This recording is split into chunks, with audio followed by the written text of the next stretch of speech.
నమస్తే. మీ పేరేనా? నా పేరు మల్లికార్జున్ గౌడ్. మీ ఇక్కడేనా? స్థానికంగా ఇక్కడే పుట్టి పెరిగింది కూడా గుడి ఆవరణలోనే, గుడి చుట్టుముట్టే. పుట్టింది కూడా గుళ్ళోనే, ఆడుకునేది కూడా గుళ్ళోనే. ఒకప్పుడు గుళ్ళో చిన్న ఉన్నప్పుడు అమ్మవారు కోనేరులోనే ఉండేది. మనం వేరే గుడి దగ్గర మనం చూస్తుంటాం కదా, మంత్రాలయం మానంది దగ్గర, అదే మాదిరిగా అమ్మవారి గర్భాలయంలో నీళ్ళలోనే ఉండేది. ఎప్పుడో వారానికి ఒకసారో 15 రోజులు ఒకసారి అమ్మవారి దర్శనం చేసుకునే భాగ్యం కలిగేది. పైనకి వెళ్ళి అమ్మవారిని నీళ్ళలోనే దర్శనం చేసుకునేది మేము చిన్న ఉన్నప్పుడు చూసాం.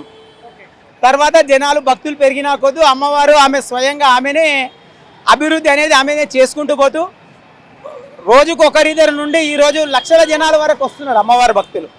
అమ్మవారి ఇక్కడ స్వయంభూగా వెలిసింది. ఎప్పుడు వెలిసింది ఏంది అనడానికి కూడా కరెక్ట్ ఆధారాలు లేవు చెప్పాలంటే, చరిత్ర ఆధారాలు. అంతకంటే పూర్వమే ఉంది, ఎవరి దగ్గర కరెక్ట్ ఆధారాలు లేవు.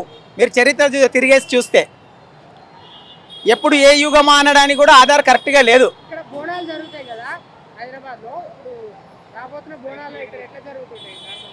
ఇక్కడ బోనాలు అనేది 365 రోజులు అమ్మవారికి సమర్పిస్తారు. ప్రత్యేకంగా అంటే చెప్పడానికి ఏం లేదు. అన్ని బోనాల మాదిరిగా కూడా 28 జూలై రోజు ఇక్కడ కూడా బోనాలు అత్యంత బ్రహ్మాండంగా జరుగుతాయి. 365 రోజులు అమ్మవారికి బోనం లేని రోజు అనేది ఉండదు. అవును, హైదరాబాద్లో సంవత్సరానికి ఒకటే రోజు జరుగుతుంది. బల్కంపేట ఎల్లమ్మ దగ్గర మాత్రం ప్రతి దినం జరుగుతాయి.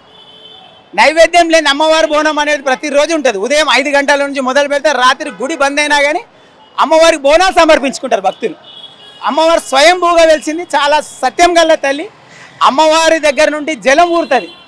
ఆ జలము చాలా రకాల రోగాలకు ఆయుర్వేదిక ఔషధంగా పనిచేస్తుంది.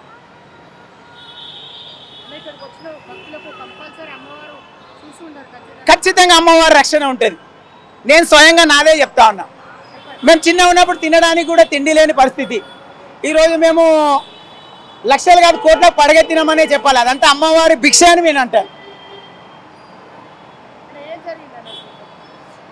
అమ్మవారు లేదు అనే ముచ్చట ఉంటుంది. అమ్మవారి దగ్గరకు వచ్చి దర్శనం పెట్టుకుంటే చాలు, కోరిన కోరిక నెరవేరిస్తే తల్లి చల్లని తల్లి అమ్మ. జలంలో ఉంది కాబట్టి జలదుర్గ అని అమ్మవారికి పేరు. ఇండోమెంట్ తర్వాత దినదిన అభివృద్ధి చెందుతూ రాజకీయాల వల్ల కానీ స్థానికుల వల్ల కానీ చాలా రకాల అభివృద్ధి అందరి సహకారంతో అమ్మవారు ఆమెకి ఇష్టం ఉన్నట్టుగా ఆమె అన్నీ చేసుకుంటూ వెళ్తుంది.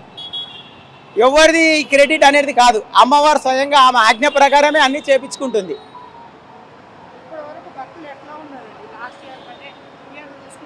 లాస్ట్ ఇయర్ నుంచి పోల్చుకుంటే ఈ ఇయర్ జనాలు బాగా పెరిగారు. ఇంకా ఆషాఢ మాసమే కాలే కానీ అమ్మవారికి భక్తులు పోటెత్తారు. ఇంకా అప్పటి వరకు ఎట్లుంటుందో ఊహించుకోలేము. అమ్మవారి ఆమె అనుగ్రహం, ఆమె భక్తులు కావాలని కోరుకుంటుందేమో. వర్షాలు చల్లగా కురిపిస్తుంది తల్లి. ప్రతి అమ్మవారి కళ్యాణం రోజు కానీ ప్రతి బోనాల పండుగ రోజు కానీ ఖచ్చితంగా వర్షాలుగా పడతాయి. అమ్మవారి కళ్యాణం రోజు కానీ అమ్మవారి బోనాల రోజు కానీ ఖచ్చితంగా వర్షం ఒక్క చినుకన్నా పడుతుంది.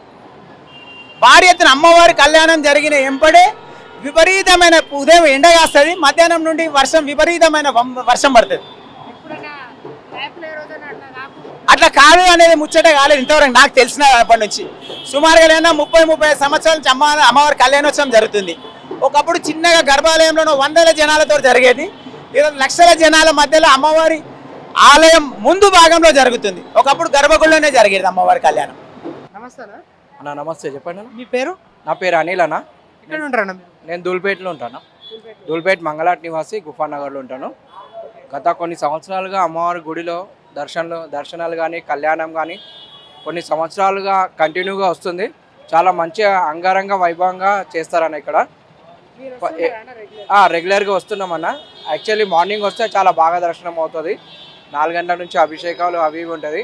ప్రతి మంగళవారం, శుక్రవారం, ఆదివారం ఈ 3 రోజుల్లో చాలా పబ్లిక్ ఉంటుందమ్మా. ఆదివారం 3 రోజులలో చాలా పబ్లిక్ వస్తుంది. చాలామంది ఇక్కడ వచ్చి అమ్మవారిని మొక్కుకుంటారు. వాళ్ళ కోరికలు తీరుస్తూ ఉంటుంది అమ్మవారు. చాలా బాగుంటుంది అన్న. ఇక్కడ చాలా ఏళ్ళ చరిత్ర ఉందన్న అమ్మవారికి ఇక్కడ. అంటే అలాంటి ట్విస్ట్ అంటే ఇక్కడ అమ్మవారు ఎలా అంటే అసలు ఊహించాము అలా దర్శనం ఇస్తుంటుంది అన్న అందరికీ. అసలు మేము ఊహించకుండా ఒకసారి 4 గంటలకు అలా వచ్చాము. పొద్దుగాల 4 గంటలకు అలా వచ్చాము. వస్తే మేము ఊహించని దర్శనం అయితే అమ్మవారు ఇచ్చిరన్న.